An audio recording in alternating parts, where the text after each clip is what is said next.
నమస్తే, welcome to నా తెలంగాణ. చరిత్ర అధ్యయనానికి మూల కేంద్రంగా ఏ అంశాన్ని స్వీకరించాలనే ప్రశ్నపై గతంలోనూ ఇప్పుడు కూడా అనేక చర్చలు జరిగాయి. చాలామంది రాజు, యుద్ధాలు, రాజవంశాల ఆధారంగానే చరిత్ర అధ్యయనం జరగాలి అనేది పాశ్చాత్యుల అభిప్రాయమని కొంతమంది జాతీయవాద చరిత్రకారులు అంటారు. మన దేశంలో విదేశీ చరిత్రకారులు రాజుల చుట్టూ, రాజవంశాల చుట్టూనే కథలల్లారు. ఇక the so called left liberal చరిత్రకారులైతే మన చరిత్రలో లేని వర్గ పోరాటాలను కల్పించి వాటి చుట్టూ చప్పిడి అభూత కల్పనలతో కథలల్లారనే విమర్శలున్నాయి. చరిత్రను ఎందుకు చదవాలి అనే ప్రశ్నకు మన ప్రాచీనులు ఎప్పుడో సమాధానం చెప్పారు. మానవ సమాజ వికాసం, దేశం కోసం నిరంతరం తప్పిస్తూ కర్మ నిష్ఠాపరులైన వారి చరిత్ర అలాగే సంస్కృతులను అధ్యయనం చేయాలని చెప్తారు. అంతేకాదు ప్రతి వ్యక్తిలోనూ ఆత్మవిశ్వాసం, ఆత్మస్థైర్యం కలిగించే రీతిలో చరిత్రను చదవాలి అంటారు.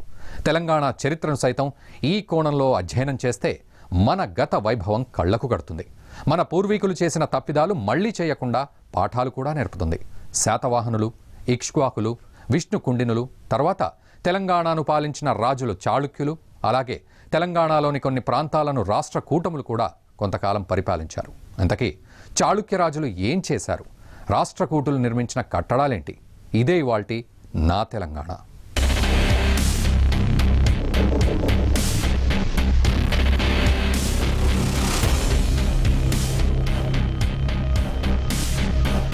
ఉత్తరాన హిమాలయ పర్వతాల నుంచి దక్షిణ సముద్ర పర్యంతం వరకు ఉన్న భారత భూమి అంతా ఒక దేశమనే భావన మన తెలంగాణను పాలించిన రాజులందరిలో ఉండేది.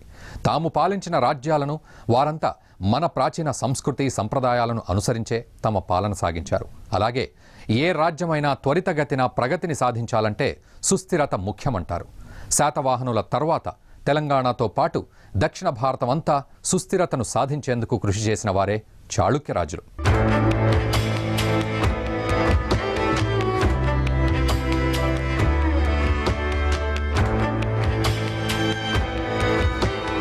శాతవాహనుల తర్వాత తెలంగాణతో పాటు మొత్తం దక్షిణ పథంలో సుస్థిర రాజ్యం స్థాపించగలిగిన వారు చాళుక్యులేనని అంటారు చరిత్రకారులు. తెలంగాణలో వీరి పాలన దాదాపు 2 శతాబ్దాల పాటు కొనసాగింది. క్రీస్తు శకం 546 ప్రాంతంలో మొదటి పులకేసి వల్లభుడు బీజాపూర్ జిల్లాలోని బాదామి కోటను జయించి దాన్ని రాజధానిగా చేసుకుని రాజ్యపాలన ప్రారంభించాడు. తన విజయ చిహ్నంగా అశ్వమేధ యాగం చేశారు. క్రీస్తు శకం 610లో చాళుక్య సింహాసనం అధించిన రెండవ పులకేసి కన్యాకుబ్జ రాజైన హర్షుడి దండయాత్రను తిప్పికొట్టారు. రెండవ పులకేసి పాలనా కాలంలోనే విష్ణువర్ధనుడు తీరాంధ్ర ప్రాంతాలతో పాటు తెలంగాణ ప్రాంతాలను క్రీస్తు శకం 620 నుంచి క్రీస్తు శకం 623 మధ్యకాలంలో తన ఏలుబడిలోకి తెచ్చుకున్నాడు. దాంతో తూర్పు చాళుక్యుల వేంగి రాజ్య పరిపాలన విష్ణువర్ధనునితో ప్రారంభమైందని చరిత్రకారులు అంటారు. క్రీస్తు శకం 631లో ఆవిర్భవించిన వేంగి చాళుక్య రాజుల పాలన 5 దశాబ్దాల పాటు కొనసాగి 11వ శతాబ్దంలో చోళ రాజ్యంలో లీనమైంది.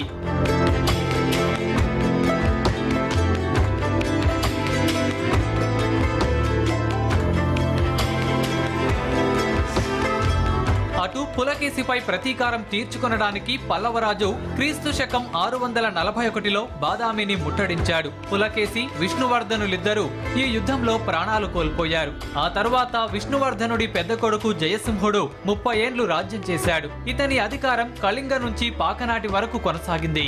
రెండవ పులకేసి పుత్రుడు విక్రమాదిత్యుడు క్రీస్తు శకం 655 ప్రాంతంలో పల్లవరాజును ఓడించి తన తండ్రి కోల్పోయిన రాజ్యాన్ని తిరిగి పొందాడు. ఇతనికి దండయాత్రలో జయసింహుడు సహాయపడ్డాడు. జయసింహునికి సంతానం లేకపోవడంతో అతని తమ్ముడు ఇంద్రభట్టారకుని కుమారుడు రెండవ విష్ణువర్ధనుడు వేంగి రాజ్యాన్ని 9 ఏళ్ల పాటు పాలించాడు.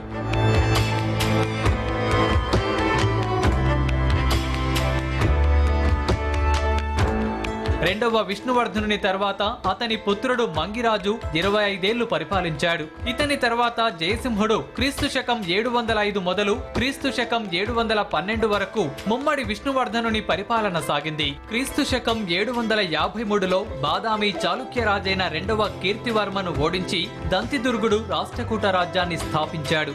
దాంతో వేంగి చాళుక్యులకు రాష్ట్రకూటుల దాడుల నుంచి రక్షణ పొందడం ప్రధాన కర్తవ్యమైంది. క్రీస్తు శకం 755లో పరిపాలనలోకి వచ్చిన విక్రమాదిత్యుడు రాష్ట్రకూటరాజు కృష్ణుడితో యుద్ధం చేయకుండానే 769లో సంధి చేసుకున్నాడు.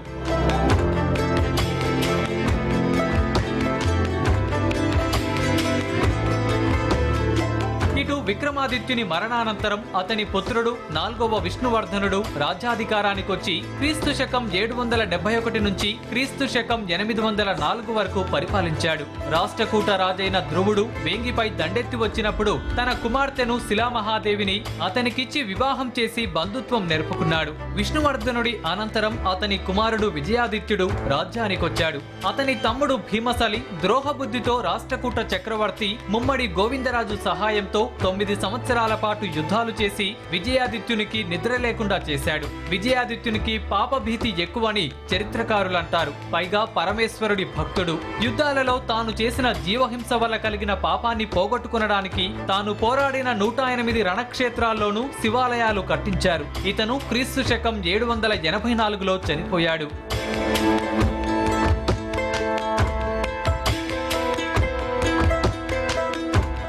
విజయాదిత్యుని మరణం తర్వాత అతని కుమారుడు విష్ణువర్ధనుడు కేవలం 18 నెలలు మాత్రమే పాలన సాగించాడు. అనంతరం అతని పుత్రుడు గణగ విజయాదిత్యుడు 44 సంవత్సరాల పాటు సుదీర్ఘ పాలన జరిపాడు. ఈ విజయాదిత్యుడి కాలంలోనే రాష్ట్రకూటులకు చాళుక్యులకు తిరిగి యుద్ధాలు ప్రారంభమయ్యాయని చరిత్రకారులు చెబుతారు. క్రీస్తు శకం 850 సంవత్సరంలో ఇప్పటి కర్నూలు సమీపంలో జరిగిన యుద్ధంలో గణగ విజయాదిత్యుడు ఓడిపోయాడు. తర్వాత అతనికి స్థానిక గంగరాజులు సహాయం చేశారని అంటారు. గంగరాజుల సాయంతో విజయాదిత్యుడు తిరిగి తన రాజ్యాన్ని స్వాధీనం చేసుకున్నాడు. గణగ విజయాదిత్యుడు అస్తమించిన అనంతరం అతని తమ్ముని పుత్రునిపై చాళుక్య భీముడు క్రీస్తు శకం 892లో రాజాధిపత్యం వహించాడు. క్రీస్తు శకం 921లో జరిగిన కళింగ యుద్ధంలో చనిపోయాడు. మొదటి చాళుక్య భీముని తర్వాత కొందరు రాజులు క్రీస్తు శకం 921 నుంచి 945 వరకు పరిపాలన సాగించారు. ఈ రాజులలో చివరివాడు 2వ చాళుక్య భీముడు. ఇతని 2వ కుమారుడే అమ్మరాజు విజయాదిత్యుడు. క్రీస్తు శకం 1011లో రాజ్యాధికారానికొచ్చిన విజయాదిత్యునికి 2 భార్యలు. వీరిలో చోళ చక్రవర్తి రాజరాజ కుమార్తె ఒకరు. వారి కుమారుడే రాజరాజ నరేంద్రుడు.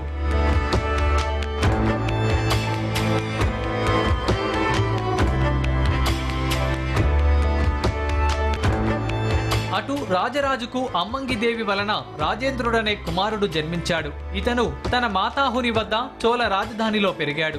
రాజరాజు అస్తమయానంతరం వేంగి రాజ్యం ఇతనికి దక్కలేదు. అతని పినతండ్రి విజయాదిత్యునికి లభించింది. విజయాదిత్యుని మరణంతో వేంగి రాజ్యపు పూర్వ వైభవానికి గ్రహణం పట్టిందని చెబుతారు. రాజేంద్రుడు చోళ రాజ్యాన్నే తన జన్మరాజ్యంగా భావించుకొని ద్రవిడ దేశంలో స్థిరపడ్డాడు. దీనితో వేంగి రాజ్యం చోళ రాజ్యంలో కలిసిపోయింది. చాళుక్యులు తమ సామ్రాజ్యాలను విస్తరించడమే కాకుండా చక్కటి పాలన అందించిన రాజులుగా కూడా గుర్తింపు పొందారు. చాళుక్యుల పాలనా కాలంలో గ్రామ సీమల్లో పంచాయతీ వ్యవస్థ అమల్లో ఉండేదని చరిత్రకారులు చెప్తారు. అటు సంస్కృతంతో పాటు తెలుగు భాషను కూడా చాళుక్య రాజులు ఎంతగానో ఆదరించారు.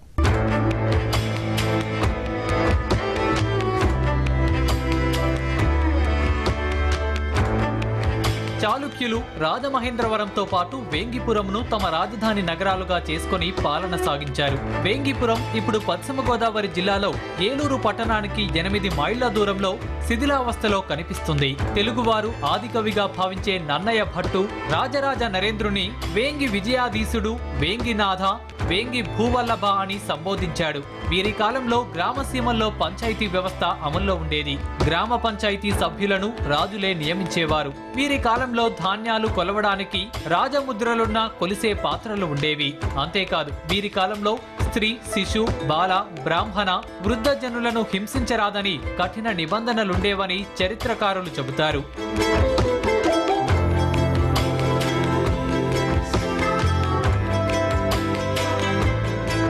చాళుక్యులు వైదిక ధర్మాన్ని అవలంబించారు. అంతేకాదు శివ పూజ ధరంధరులనే పేరు కూడా ఉంది. శైవ ఆచారాలను పాటించేవారు. ఆగమ శాస్త్రవేత్తలను, పండితులను చాళుక్య రాజులు పోషించేవారు. వీరి కాలంలో అమరావతి, ద్రాక్షారామం మొదలైన దేవాలయాలలో శైవాచార్యులు ఉండేవారని చెబుతారు. అయితే చాళుక్యులు మొదట జైనులనే ఒక వాదన కూడా ఉంది. తెలుగు ప్రాంతాల్లో జైన శిల్పం తీసుకువచ్చినది కూడా చాళుక్యులేనని చెబుతుంటారు. జైన గురువు బసవేశ్వరుని శకం పూర్తి కాగానే చాళుక్యులు శైవ దీక్షను తీసుకున్నారని కొంతమంది చరిత్రకారుల అభిప్రాయం.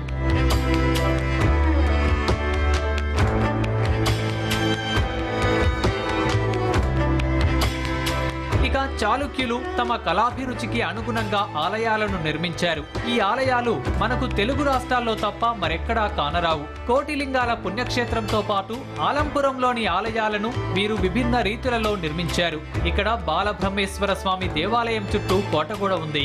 అలాగే ఈ ఆలయానికి ముందు భూదేవి, పక్కన జోగులాంబమాత ఆలయాలు ఉన్నాయి. కోటగోడలపైన గంధర్వ జంటలు, విహరిస్తున్న అప్సరసలు, ఇతర శిల్పాల బొమ్మలు అన్నీ కూడా నాటి చాళుక్య రాజుల కళాభిరుచికి మచ్చుతునకలుగా చరిత్రకారులు పేర్కొంటారు.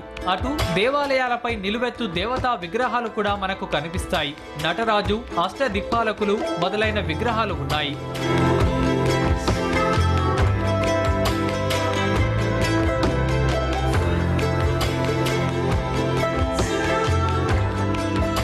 చాళుక్యులు పాలనా కాలంలో ప్రజలు మాట్లాడే భాష విషయానికొస్తే వారు అధికారంలోకి వచ్చే నాటికి తెలుగు ప్రాంతాల్లో సంస్కృత భాష అధికార భాషగా ఉండేదని చరిత్రకారులు చెబుతారు. అయితే జన వ్యవహారంలో మాత్రం తెలుగు భాష వాడుకలో ఉండేదని అంటారు. రేనాటి చోళుల కాలంలో తెలుగు భాషలోనే శాసనాలను సైతం చెక్కించారు. అంతేకాదు చాళుక్యుల కాలంలోనే తెలుగు భాష గ్రంథ రూపం కూడా ధరించింది. రాజరాజ నరేంద్రుడు కవి నన్నయ్య భట్టారకుని చేత మహాభారతాన్ని తెలుగులోకి అనువాదం చేయించారు. అలాగే చోడవంశపు రాజైన నన్నెచోడుడు కుమార సంభవం అనే గ్రంథాన్ని రచించారు. తెలుగు సాహిత్య రంగంలో మొదట మార్గదేశి కవిత్వ విభాగాన్ని తెచ్చి సాహిత్యపరంగా సమన్వయపరిచినది నన్నెచోడుడు. అటు భారత రచనలో తనకు నారాయణ భట్టు సహకరించినట్టు నన్నయ్య చెప్పుకున్నాడని కొంతమంది చరిత్రకారులు చెబుతారు.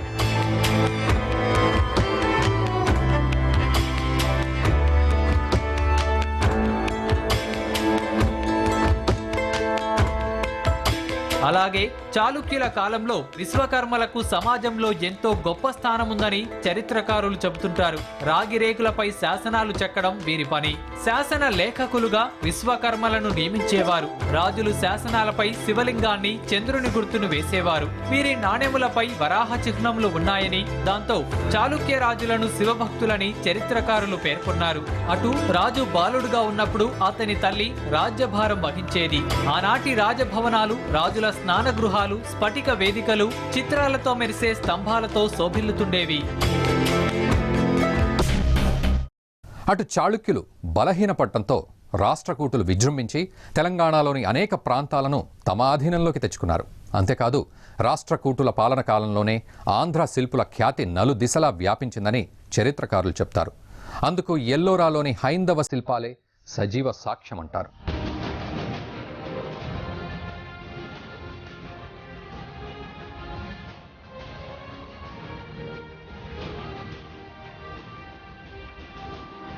ఎల్లోరాలోని హైందవ శిల్పం ప్రారంభించిన రాజుగా రాష్ట్రకూటుడైన కృష్ణుడిని పేర్కొంటారు చరిత్రకారులు. గతంలోని హైదరాబాద్ స్టేట్లో మాల్ఖేడ్ అని పిలువబడే మాన్యకేతనం ప్రాంతాలను పరిపాలించిన రాజులు రాష్ట్రకూటులు. మొదట రాష్ట్రకూటులు శాలివాహనులకు సామంతులుగా ఉండేవారు. వారి తర్వాత పశ్చిమ చాళుక్యులకు రాష్ట్రకూటులు సామంతులయ్యారు.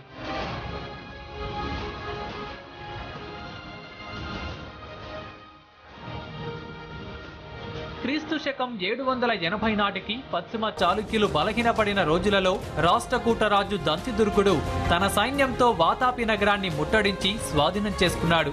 దంతిదుర్గుని తర్వాత అతని పినతండ్రి కృష్ణరాజు రాజైనాడు. ఈ కృష్ణరాజు అనారోగ్యం బారిన పడడంతో ఎన్నో మందులు తిన్నా తగ్గలేదు. ఎల్లోరా కొండల వద్దనున్న ఒక నూతిలోని జలం స్వీకరిస్తే రోగం సంపూర్ణంగా నయమవుతుందని కొంతమంది చెప్పడంతో కృష్ణరాజు అలాగే చేశాడు. దాంతో ఆయన రోగం తగ్గింది. ఆ కైలాసమూర్తి ఆ పరమశివుడి కరుణతోనే తనకు సంపూర్ణ ఆరోగ్యం చేకూరిందని ఎంతగానో సంతోషించాడు. తన భక్తిని లోకానికి చాటి చెప్పాలని భావించాడు. లోక సమ్మోహనమైన శిల్పరూపంగా ఒక ఆలయాన్ని నిర్మించి ఈశ్వరుడికి అంకితం ఇవ్వడానికి సంకల్పించాడు.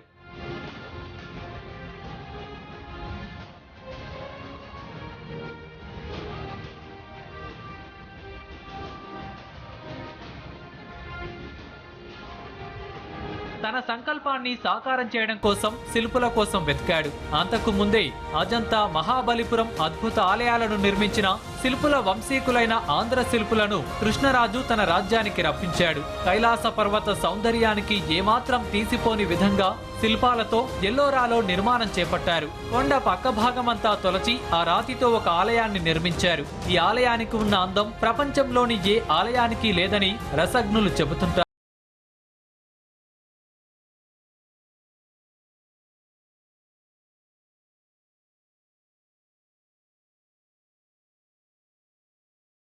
మీద శరభాల మీద నిలబడి ఉండేటట్లు ఆలయం చుట్టూ మందిరాలు, గోడలు, మండపాలు, ధ్వజస్తంభాలు అంతా కూడా జీవించి ఉన్న రాయి.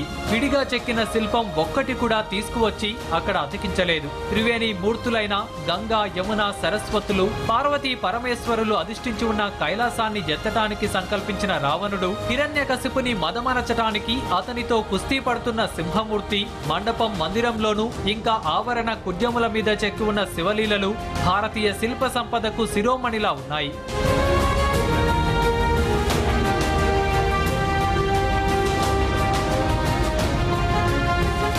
మొత్తంగా దక్షిణ భారత చరిత్రలో చాళుక్యుల పరిపాలనా కాలం ద్రావిడ భాషల పరిపూర్ణ వికాసం పొందిన కాలంగా చరిత్రకారులు పేర్కొంటారు.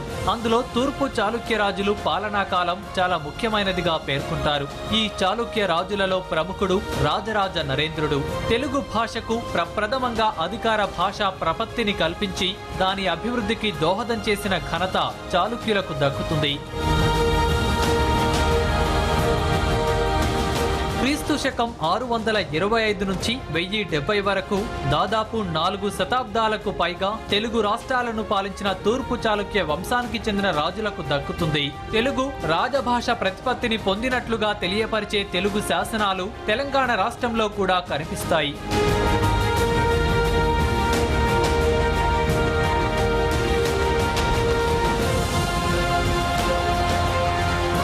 మొదట చాళుక్య భీముని కొరవి శాసనం ఆసక్తిజనకంగా ఉంటుందని చరిత్రకారులు చెబుతారు. ఈ శాసనంలో చక్కటి వచనం ఉందని అంటారు. ఈ కొరవి మానుకోట ప్రాంతంలో ఉంది.